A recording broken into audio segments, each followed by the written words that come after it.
Hey everyone, today I want to show you how to change your Roblox username. First, you need to open your browser. Once your browser is open, type Roblox in your address bar. Then, just press enter. A new page will open.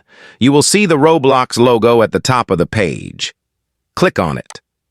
Roblox will start to open. Once it is open, we will see how to change the username. To do this, you will see a button in the top right corner of the page that says Settings. Click on it. A menu will open. Select Account Info from the menu. A section called Account Info will open.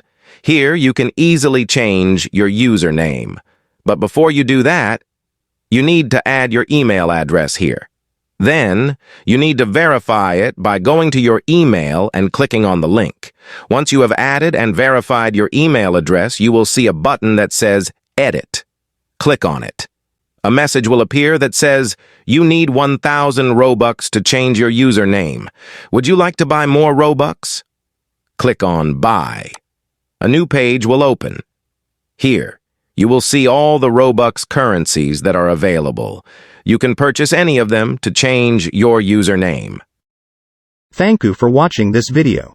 If you want to watch more videos like this, please subscribe to this channel, and don't forget to like it.